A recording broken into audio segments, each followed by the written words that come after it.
Chào các bạn, rất vui được gặp lại các bạn. Hôm nay mình xin gửi tới các bạn cái bài đánh giá cái thời gian sử dụng cũng như là test nhanh nhiệt độ của Astrolac FT02S.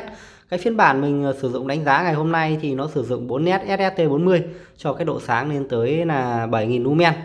Còn cái sản phẩm tham chiếu của ngày hôm nay mình sử dụng đó chính là cái sản phẩm 4 tool có cái mã sản phẩm là EAD20. Đầu tiên thì mình sẽ cài đặt là cái sản phẩm Astrolac FT02S có cái độ sáng cùng với cái độ sáng của sản phẩm 4 tool có mã sản phẩm là EAD20 nhé các bạn. Mình sẽ để cái sản phẩm EAD20 ở trên một cái vị trí đánh dấu sẵn này các bạn. Vị trí này mình đánh dấu sẵn rồi.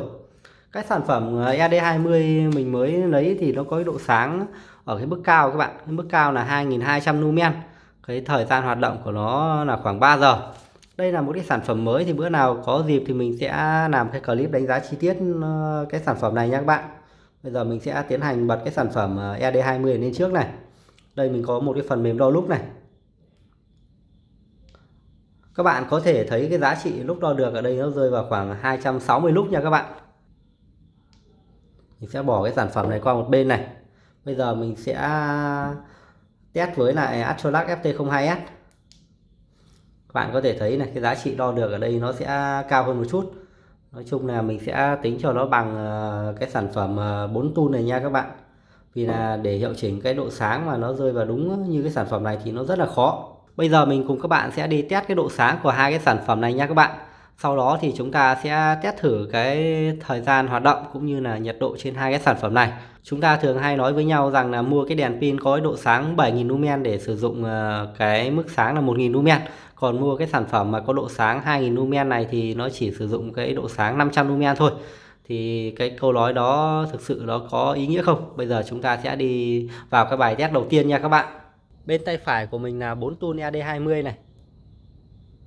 Đây là cái độ sáng 2200 lumen nha các bạn. 4 tool EAD20 thì sử dụng cái led XHP 50.2 và do sử dụng cái thấu kính nên là cái beam nó rất là tốt các bạn. Cái ngôi nhà ở kia nó khoảng cách khoảng 82 m rất là sáng đúng không ạ? Còn bên tay trái của mình là Astrolac FT02S phiên bản SST40. FT02S phiên bản SST40. Các bạn có thể thấy là cái beam sáng của FT02S thì nó cũng rất là rõ nét đúng không ạ? Nó xa hơn và cái quầng sáng nó rộng hơn đúng không ạ? Mình sẽ bật cả hai đèn một lúc cho bạn coi này. 4 tool ở bên tay phải, FT02S ở bên tay trái. 4 tool đi các bạn. Cái vùng sáng bên ngoài thì nó hẹp hơn. FT02S này, cái vùng sáng bên ngoài thì nó rộng hơn. Đây là cái beam sáng của hai sản phẩm các bạn ạ.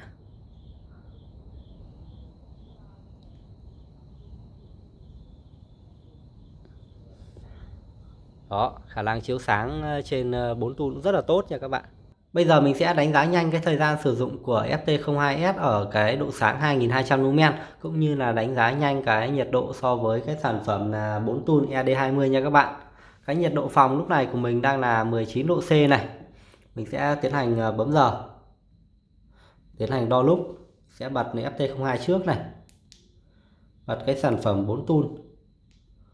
Các bạn có thể thấy là cái độ sáng lúc này đo được nó rơi vào khoảng 430 lúc các bạn. Do là tổng độ sáng của hai đèn. Thời gian đang chạy là 16 giây rồi các bạn. Tiến hành đo thử nha. 21 độ này. 18 độ. 19 độ. Điểm này là 23, 24 độ nơi 24 độ. Đây là gần được 24 độ rồi các bạn. 23.5 độ C ở trên vỏ đèn. 26 độ. 23 độ.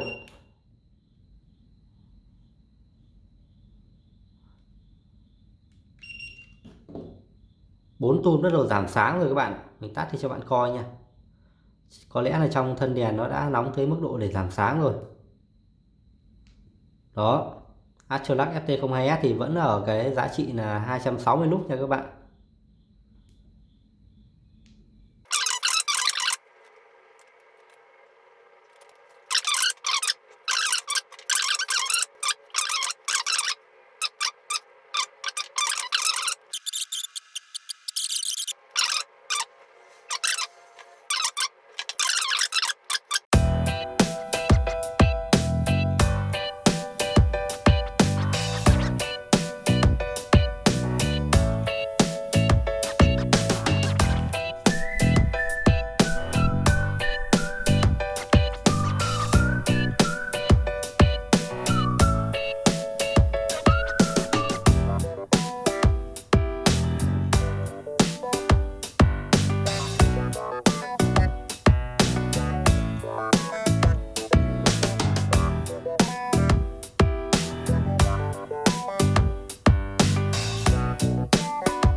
Bây giờ đã bước sang phút thứ 30 rồi các bạn. Mình sẽ đo thử nhiệt độ ở trên đèn nha. 57 độ các bạn ạ. Ở các cái lá tản nhiệt này, nhiệt độ mình đo được lúc này nó khoảng 64,8 độ C, gần là 65 độ rồi các bạn ạ. 65 độ. Trên cái đầu đèn này là 65 độ các bạn, 66 độ này.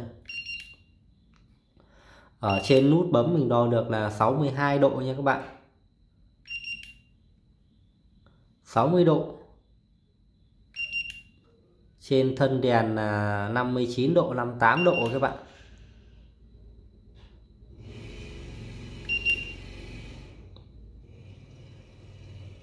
Với cái nhiệt độ khoảng trên 50 độ này thì chúng ta sẽ rất khó để cầm đèn bằng tay không nhé các bạn. Nó sẽ rất là nóng, chúng ta sẽ cần găng tay. Và cái nhiệt độ môi trường như lúc đầu các bạn thấy là nhiệt độ môi trường của mình nó rơi vào khoảng 19 độ này. Với cái nhiệt độ này thì cái nhiệt độ trên thân đèn nó rơi vào khoảng tầm 55 độ sau 30 phút các bạn ạ. Và đèn chưa giảm nhiều độ sáng nha các bạn. Lúc đầu thì chúng ta đo được cái giá trị nó khoảng 260 lux, bây giờ nó còn khoảng 220 lux, vẫn duy trì ở cái mức này. Bởi vậy thì mình nghĩ là Astrolac FT02S nó rất là ok để chúng ta sử dụng cái mức sáng liên tục cỡ 2200 lumen. Đó, các bạn cần một cái độ sáng liên tục như vậy trong một cái thời gian dài thì cũng rất là ok với Astrolac FT02S. Và cái độ sáng 2200 lumen thì là một độ sáng rất là cao nha các bạn. Các bạn thấy cái phần test ánh sáng rồi đúng không ạ? Cái độ sáng 2000 lumen thì nó hoàn toàn phù hợp với rất là nhiều những cái tình huống sử dụng khác nhau. Rồi, cảm ơn các bạn. Thì hy vọng qua clip này các bạn có thể lựa chọn được cái sản phẩm nó phù hợp với nhu cầu sử dụng của bản thân. Hẹn gặp lại các bạn ở trong các cái clip tiếp theo. Chào các bạn. Các bạn đừng quên là cái clip test này mình vẫn còn duy trì nha các bạn. Nó sẽ còn duy trì thêm một lúc nữa, bởi vì là cái đèn này mình muốn coi tới khi nào nó thực sự giảm độ sáng các bạn. Và cái nhiệt độ mình set ở trên đèn nó lên tới là 70 độ C cơ. Tầm này thì nó vẫn đang ở 64, còn 6 độ nữa thì nó sẽ thực sự giảm sáng. Các bạn cứ xem hết clip nha. Cảm ơn các bạn. Chào các bạn.